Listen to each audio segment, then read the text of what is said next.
Cultura Informa. Opinião. A gente vai conversar agora com o ex-coordenador, ou ex-superintendente da SUDENE, empresário e ex-senador da República. Boa tarde, André. Boa tarde, Guido. Boa tarde, ouvintes. Bom, mais uma vez aqui para falar de Pernambuco e do Brasil. É um momento delicado no nosso país, porque as pessoas continuam muito divididas. E hoje meu tema é exatamente termos mais calma e trabalhar para termos mais paz, inclusive entre aqueles que discordam ideologicamente de alguns pontos. Nós precisamos construir um Brasil onde respeitemos as diferenças, mas que possamos, por esse respeito, travar diálogos e através dessa, vamos dizer assim, desse debate de ideias, possamos chegar minimamente a alguns consensos. Não vamos imaginar que vamos ter consenso em assuntos, mas se nós começarmos a termos em alguns, fica mais fácil de fazermos aí um país melhor. O Brasil não está precisando hoje de tanta divisão. O país está precisando de união, o país está precisando de dialogar sobre pautas, independente de pessoas. Eu acho que esse é o caminho e vamos com esse caminho poder dialogar com a sociedade. Então, estou à disposição para que possa se ter perguntas, não só agora, mas se pensar em trazer pautas aqui, nesses momentos que eu venho dialogar aqui, e através dessas pautas que eu coloque minhas opiniões, que possamos escutar a sociedade. Muito bem, o ouvinte pode perguntar ao ex-senador Douglas Sintra sobre a política local, estadual e também nacional, nesse momento que são muitas notícias da política nacional, muitas pesquisas já são divulgadas. A gente trouxe, inclusive, Douglas, um cenário lá em São Paulo da pesquisa XPI-PESP, que foi realizada de 6 a 9 de abril de 2022 e deixa eu trazer aqui.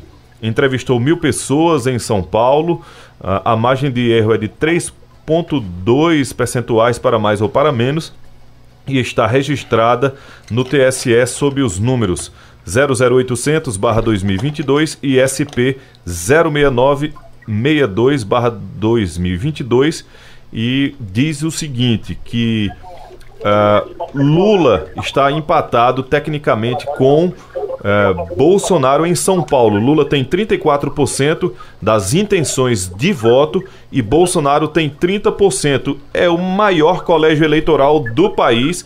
A gente já pode trazer alguma análise desses números, Douglas. Em São Paulo, 34 Lula, Bolsonaro 30.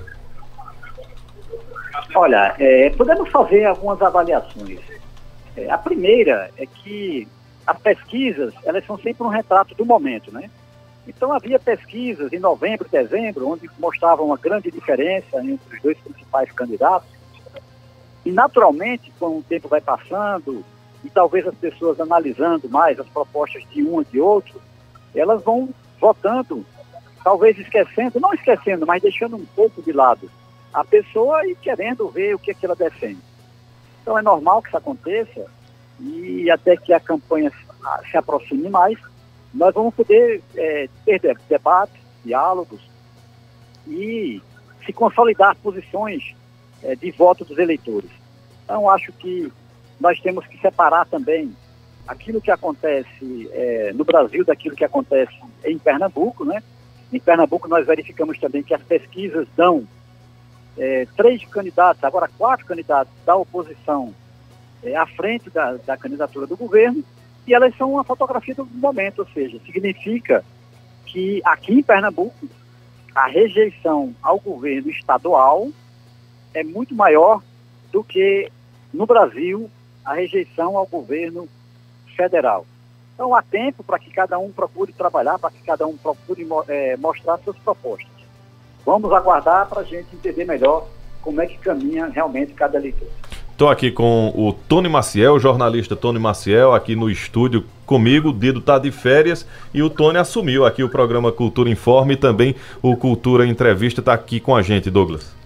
E aí, senador, eu queria saber a respeito dessa colocação aqui. Tem muita gente perguntando a questão de Bolsonaro como presidente. Estão dizendo assim, pelo menos o Nordeste, reforça um pouco do que o senhor falou. A maioria dos ouvintes mandando que o pessoal do Nordeste não quer mais Bolsonaro como presidente. O senhor concorda que realmente no Nordeste existe uma rejeição maior para o governo atual? Claro, o Nordeste é onde tem o ex-presidente Lula, tem o maior número de eleitores, né? Eu acho que não só por ser nordestino, mas pelas coisas que ele fez pelo Nordeste. Mas vamos fazer a análise aqui um pouco o seguinte. A questão não é se Bolsonaro ou Lula, se Lula tem mais votos no Nordeste. O tamanho dessa diferença é que é o detalhe da conta, né? Então, não é provável, é muito pouquíssimo provável que Bolsonaro atinja a liderança no Nordeste. Mas se essa diferença é muito, o que está acontecendo do país, aí sim, quer dizer, vamos dizer assim, a eleição vai ficar muito mais acirrada, tá? Então é aguardar para ver esses números e procurar fazer essa diferença aí que existe entre o que o eleitor pensa do Brasil e o que ele pensa de Pernambuco. E interessante que isso já se demonstra hoje, né? O eleitor de Pernambuco, ele se demonstra contra o governo do Estado, que é aliado do ex-presidente Lula, e enquanto que os candidatos, né, que não apoiam ou que não estão tão próximos do presidente Lula, ou que não declaram voto para presidente, se colocam de forma muito mais competitiva no estado de Pernambuco. Douglas, inclusive aqui nessa pesquisa CISP e PESP, diz o seguinte: 3% não votariam em nenhum ou em branco e nulo, e 4% não sabem ou não responderam. São 17% que ainda estão aguardando, digamos, uma definição de uma possível terceira via, ou ainda estão em dúvida entre, por exemplo, Lula e Bolsonaro. 17%, 13% que não votariam em nenhum e 4% que não sabem ou não responderam. Pois é, também deixa logo um abraço para a Tony aí, que eu tinha falado em Digo, olha, tá vendo? Mas já é o amigo Tony aí. Veja, um abraço. Existe outro dado também muito importante. É o que nós chamamos do voto duro, do voto confirmado, né? Quanto por cento desses votos eles estão já confirmados ou não mudariam dos eleitores? Né? Porque daqui para a eleição poderá e até deverá haver algumas alterações nesses votos. E isso é muito importante e, de fato, vai ser isso que vai definir as eleições. Ou seja, se daqui até lá algum eleitor vai mudar, vamos dizer assim, de um candidato a presidente para outro. Da mesma forma que o estado de Pernambuco. Aqui em Pernambuco, eu reitero essa questão de ter a rejeição mais ampla do governador Paulo Câmara, e aí termina o candidato a governador falando mais do ex-presidente Lula, ou só do presidente Lula, e não falando do governador Paulo Câmara na defesa de sua pré-candidatura. Senador, a gente agradece a sua participação aqui no programa Cultura Informa de hoje, deseja boa tarde, boa semana e até o próximo programa. Boa tarde, senador.